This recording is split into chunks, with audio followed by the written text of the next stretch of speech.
સુરતમાં ફરી કેમિકલયુક્ત લાલ લીલું પાણી જોવા મળ્યું હતું, ત્યારે સ્થાનિક કોર્પોરેટર દ્વારા અધિકારીઓ પર સવાલો ઉઠાવવામાં આવ્યા હતા। તેમણે એસએમસી અને જીપીસીબીની અધિકારીઓની મિલીભગત છે તેવો આક્ષેપ કર્યો હતો।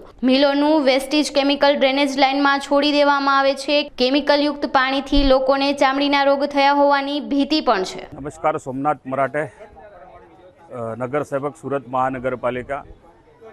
છેલ્લા 3 વર્ષથી જે મારા ઉધના વિસ્તારની અંદર હું સુરત મહાનગરપાલિકાનો સામાન્ય સભા હોય કે સંકલન હોય, હું હર હંમેશા આ કલરનું પાણી જે તપેલા ડાઈંગવાળા કે મિલવાળા, જ્યારે અમારી આ સેવા બસ્તી છે, અમારી જે મધ્યમ વર્ગીય જનતા છે, કામદારો છે, એમની જે રહેવાની જે વ્યવસ્થા તે આ સોસાયટીની અંદર જ્યારે આ ભેળસેળ થતું હોય છે, હું કાયમ એની સામે અવાજ ઉઠાવતો આવ્યો છું।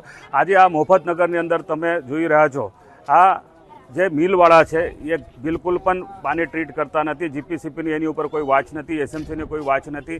વારંવાર આ લોકો મારી પાસે ફરિયાદ કરે, ગટર સાફ કરીને એનો નિકાલ કરતો હોય છે, પરંતુ ગત 3 વર્ષ દરમિયાન જે હાલ જેમની બદલી થઈ છે, જે સુજલ પ્રજાપતિ જે કાર્યપાલક એન્જિનિયર હતો, એની બધી આ કરામત રહી છે। એમને જે આ બધા ગેરકાયદેસર અહીંયા કામો થવા દીધા, ગેરકાયદેસર અહીંયા ગોડાઉનો બન્યા, પતરાના શેડ બન્યા, એની અંદર સીધી આ તપેલા ડાઈંગ બની છે અને બિલકુલ આ ગેરકાયદેસર ચાલી રહ્યા છે। આ ગેરકાયદેસર તપેલા ડાઈંગોને અગાઉ પણ 42 ડાઈંગોને આપણે સીલ કરી હતી, પરંતુ આ કામ ચલાવ સીલ કરવામાં આવે, ક્યાંક ને ક્યાંક આ ડ્રેનેજ વિભાગ કે અન્ય એમના જોડાયેલા જે કર્મચારી છે કોઈક હપ્તાખોરી કર્યા છે, મારું માનવું છે। એની ઉપર કાયદેસરની ફોજદારી ગુના અધિકારીઓ પર પણ થાય, જે જવાબદાર છે એની ઉપર પણ કાયદેસરની કાર્યવાહી થાય, એ મારી માંગ છે।